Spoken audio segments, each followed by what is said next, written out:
Bismillahirrahmanirrahim. Assalamu alaikum. Here is Rahil Ahmed and a very warm welcome to all of you. This is official YouTube channel Rahil Ahmed. We bring for you educational, motivational and interesting science lectures. Do subscribe and stay connected. Students, we are discussing about sources of organic compound. अभी तक हमने sources of organic compounds पे 2 lecture लिए. First lecture के अंदर हमने कोल पे बात की थी. Coal has a source of organic compound discuss किया. सेकेंड लेक्चर के अंदर हमने पेट्रोलियम और नेचुरल गैस को डिस्कस किया has a source of organic compound. And now it is the third part of sources of organic compound. आज के इस लेक्चर के अंदर, आज के इस पार्ट के अंदर हम बात करेंगे sources of organic compound, plants and animal और प्लांट्स पे हम बात करेंगे has a source of organic compound. ठीक है, इसके साथ साथ सिंथेटिक ऑर्गेनिक कंपाउंड और प्रोडक्ट्स ऑफ बायोटेक्नोलॉजी. तो फर्स्ट हम यहाँ पे बात करेंगे नंबर 1. ओवरऑल ये नंबर 4 है, लेकिन आज के इस लेक्चर के लिहाज से ये नंबर 1 है. That is plants and animal. Plants and animal has a source of organic compound. Basically यहाँ पे आपने एक बात अपने जहन में रख लेनी है कि अगर हमने ओवरऑल देखना ऑर्गेनिक कंपाउंड को, तो मेन सोर्स उनके हमेशा प्लांट्स एंड एनिमल्स ही हैं. ठीक है, आप देखें जो कोल है या जो पेट्रोलियम है या जो नेचुरल गैस है, वो बेसिकली किस से प्रोड्यूस होते हैं? वो एनिमल और प्लांट से ही प्रोड्यूस होते हैं. लेकिन वो इनडायरेक्टली जाकर हम उनसे ऑर्गेनिक कंपाउंड ऑब्टेन करते हैं. लेकिन जब डायरेक्ट प्लांट से या एक एनिमल से कंपाउंड को आइसोलेट किया जाए, तो फिर हम प्लांट्स और एनिमल को सोर्स ऑफ ऑर्गेनिक कंपाउंड के तौर पर लेंगे. तो याद रखना है कि ऐसे कंपाउंड जो प्लांट्स और एनिमल से ऑब्टेन किए जाएं, वो क्या कहलाते हैं? Natural products. नेचुरल प्रोडक्ट्स या नेचुरल ऑर्गेनिक कंपाउंड, इसको आप यूं भी कह सकते हो, नेचुरल ऑर्गेनिक कंपाउंड्स. ये 2 वर्ड आपने अपने जहन में रखने हैं. नेचुरल प्रोडक्ट्स या नेचुरल ऑर्गेनिक कंपाउंड के ऐसे कंपाउंड जो डायरेक्टली प्लांट्स, एनिमल या माइक्रो ऑर्गेनिज्म से आइसोलेट किए जाएं, सेपरेट किए जाएं, वो क्या कहलाएंगे? नेचुरल प्रोडक्ट्स या नेचुरल ऑर्गेनिक कंपाउंड. और इन कंपाउंड्स की स्टडी को कहा जाता है नेचुरल प्रोडक्ट केमिस्ट्री. तो केमिस्ट्री की एक ब्रांच आती है जो आप कह लो कि ऑर्गेनिक केमिस्ट्री की एक सब ब्रांच है, that is natural product chemistry. ठीक है, तो आपने ये बात याद रखनी है कि ऑर्गेनिक कंपाउंड का जो मेन सोर्स है वो प्लांट्स और एनिमल है. क्यों? कि these are the living things. Plants and animal living things है और इनकी बॉडी ऑर्गेनिक कंपाउंड से मिलकर बनी है. तो कोई भी जो ऑर्गेनिक कंपाउंड होगा उसका मेन सोर्स आपने अपने जहन में रखना है कि क्या होंगे? प्लांट्स एंड एनिमल्स होंगे. और प्लांट्स और एनिमल से जो कंपाउंड ऑब्टेन होंगे वो क्या होंगे? नेचुरल प्रोडक्ट्स या नेचुरल ऑर्गेनिक कंपाउंड. यहाँ पे एक और चीज़ इंपॉर्टेंट जो आपने जहन में रखनी है कि जो नेचुरल प्रोडक्ट्स होते हैं, ये जो प्लांट्स और एनिमल से कंपाउंड ऑब्टेन किए जाते हैं, ये मोस्टली यूज़ होते हैं फॉर ड्रग डिस्कवरी. फार्मास्यूटिकल्स में या फार्मास्यूटिक्स में जो ड्रग डिस्कवरी है या ड्रग डिज़ाइनिंग जो है, वो बेसिकली नेचुरल प्रोडक्ट से ही ऑब्टेन किए जाते हैं. तो यूजुअली आपने अमूमन देखा होगा कि देहातों वगैरह के अंदर कुछ प्लांट्स या कुछ जड़ी बूटियाँ मुख्तलिफ मेडिसिन्स के तौर पर यूज़ होती हैं.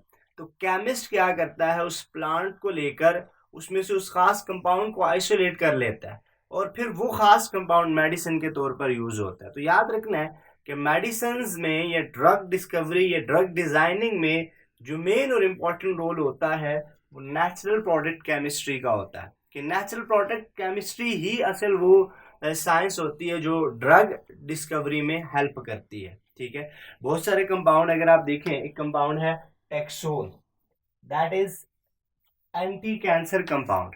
ये एक एंटी कैंसर है जो यू ट्री से ऑब्टेन किया गया है, यू ट्री से ये टैक्सोल कंपाउंड ऑब्टेन किया गया है, and that is anti cancer,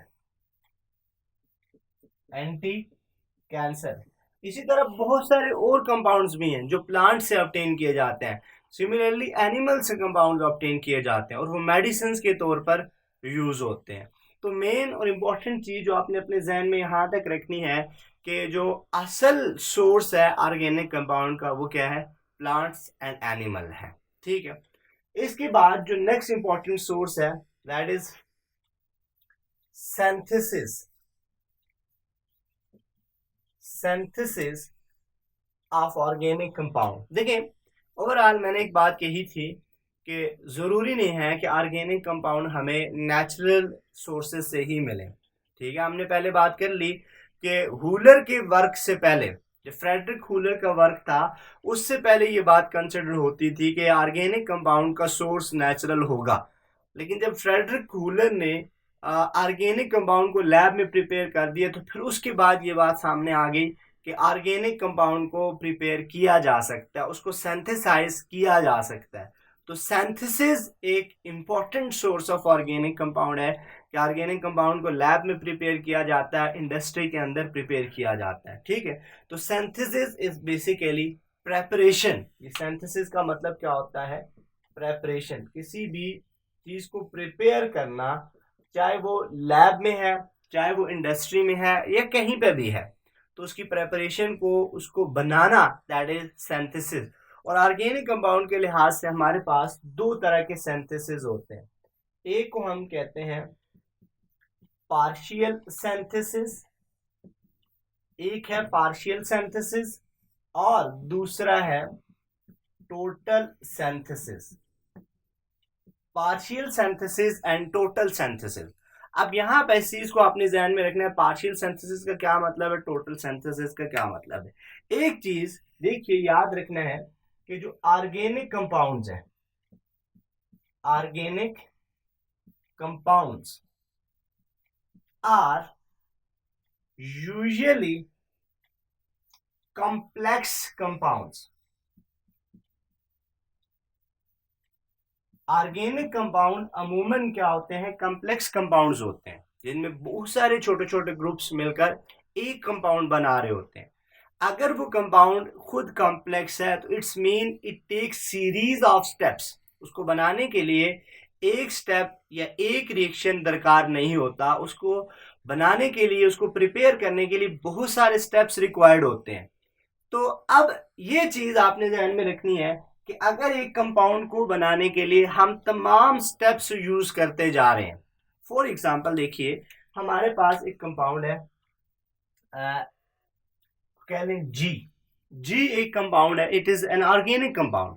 ठीक है, अब अगर आप क्या करते हो, इस जी को प्रिपेयर करने के लिए फर्स्ट बिल्कुल स्टार्टिंग मटेरियल आप ए लेते हो। ठीक है, ए को आप कुछ रिएक्शंस के जरिए चेंज करते हो बी में, बी चेंज होता है सी में, सी चेंज होता है डी में, डी चेंज होता है ई में, ई चेंज होता है एफ में, और एफ जाकर चेंज होता है जी में। ठीक है, आपने ओवरऑल क्या किया, ए से क्या बनाया, जी बनाया, यानी कि एक स्टार्टिंग मटेरियल लिया और उसको बहुत सारे स्टेप्स के जरिए आपने चेंज कर लिया जी में। ठीक है, तो अगर आप बिल्कुल स्टार्टिंग मटेरियल यूज कर रहे हो, रॉ मटेरियल, बिल्कुल स्टार्टिंग मटेरियल यूज कर रहे हो, स्टार्टिंग कंपाउंड यूज कर रहे हो, स्टार्टिंग प्रिकर्सर यूज कर रहे हो, तो इसका मतलब है that is known as total synthesis, कि आप तमाम के तमाम स्टेप्स को फॉलो कर रहे हो, तमाम के तमाम रिएक्टेंट्स को यूज करके आप मेन प्रोडक्ट पे जा रहे हो, तो that is known as total synthesis. और अगर ऐसा हो कि इन कंपाउंड्स में से, यानी कि ये जो बीच में A B C D E F में से कहीं पे कोई कंपाउंड मार्केट में अवेलेबल हो, आपने जी बनाना हो, तो आप ए पर जाने की बजाय आप डायरेक्ट क्या लें, सी लें। आप मार्केट से सी परचेज करें या कहीं से भी सी को प्रिपेयर किया हुआ आपके पास आए, आप क्या करें, सी को चेंज करें डी में, डी को चेंज करें ई में, ई को चेंज करें एफ में और उसको चेंज कर दें जी में। तो इट्स मीन आपने बिल्कुल स्टार्ट वाला मटेरियल नहीं यूज किया, आपने बीच में से एक मटेरियल उठा के मेन प्रोडक्ट बना दिया। It's mean that is known as partial synthesis.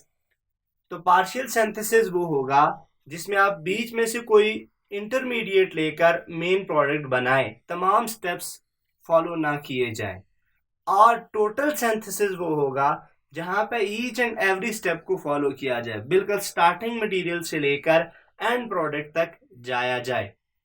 तो ये जो सिंथेसिस है, पार्शियल सिंथेसिस या total synthesis, these are the sources of organic compound. बहुत सारे कंपाउंड्स, बहुत सारे ऑर्गेनिक कंपाउंड्स लैब्स के अंदर प्रिपेयर किए जाते हैं, इंडस्ट्रीज के अंदर प्रिपेयर किए जाते हैं। इसकी फर्स्ट एग्जांपल आपको पता है कि फ्रेडरिक हूलर ने 1828 के अंदर ऑर्गेनिक कंपाउंड को लैब में प्रिपेयर करके दी थी। उसके बाद कमर्शियली, यानी कि फ्रेडरिक हूलर ने तो 1828 में इसको सामने ला दिया था, लेकिन इसको प्रैक्टिकली या एक्सपेरिमेंटली या कमर्शियली नहीं लाया गया था। फिर लेटर ऑन 1923 के अंदर गुस्ताफ कंपा एक साइंटिस्ट है जिसने इस मेथड को यानी सिंथेसिस ऑफ ऑर्गेनिक कंपाउंड को कमर्शियली अवेलेबल बनाया, एक कंपाउंड को सिंथेसाइज करके। ठीक है, तो ओवरऑल हमने यहाँ पे ये बात अंडरस्टैंड करनी है कि coal, petroleum, natural gas, plants and animal के साथ साथ सिंथेसिस यानी कि पार्शियल सिंथेसिस और total synthesis, this is also a source of organic compound. अब आते हैं, इसके बाद नेक्स्ट है एक हमारे पास प्रोडक्ट्स ऑफ बायोटेक्नोलॉजी।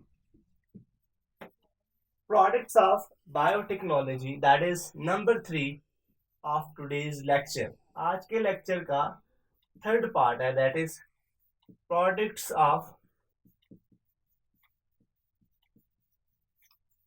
बायोटेक्नोलॉजी। अब बायोटेक्नोलॉजी का आपको पता है कि use of living organism for the welfare of human being, for the welfare of other living organism. एक लिविंग ऑर्गेनिज्म को यूज करके, यानी कि एक लिविंग ऑर्गेनिज्म का टेक्नोलॉजी में यूज, मेडिसिन में यूज, इंजीनियरिंग में यूज, केमिस्ट्री में use, that is known as biotechnology.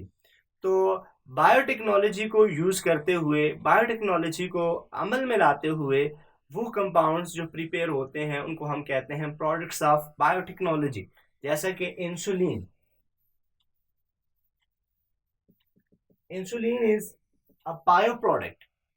इसके साथ साथ बहुत सारे और कंपाउंड्स भी होते हैं, ठीक है, जो बायोटेक्नोलॉजी की मदद से प्रिपेयर किए जाते हैं, ठीक है, जिनमें माइक्रो ऑर्गेनिज्म को या दूसरे लिविंग ऑर्गेनिज्म को यूज करके with the help of technology ऐसे कंपाउंड्स, ऐसे केमिकल प्रिपेयर किए जाते हैं जो बाकी लिविंग ऑर्गेनिज्म के लिए मोर यूजफुल होते हैं।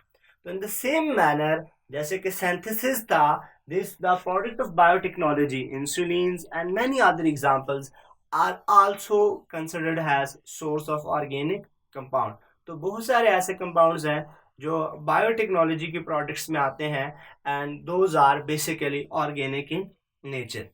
तो आज तक जो हमने बात कर ली सोर्सेज ऑफ ऑर्गेनिक कंपाउंड पे बात की, तो आपने ओवरऑल इसको कंक्लूड इस तरह से करना है कि कोल ऑर्गेनिक कंपाउंड का सोर्स है, पेट्रोलियम ऑर्गेनिक कंपाउंड का सोर्स है, नेचुरल गैस ऑर्गेनिक कंपाउंड का सोर्स है, प्लांट्स ऑर्गेनिक कंपाउंड का सोर्स है, एनिमल ऑर्गेनिक कंपाउंड का सोर्स है, सिंथेटिक रूट्स आर सिंथेसिस जिसमें पार्शियल टोटल दोनों synthesis, this is the source of organic compound. And finally biotechnology, biotechnology की जो प्रोडक्ट्स होती हैं, this is also a source of organic compound. तो सो फार we have discussed 7 major sources of organic compound.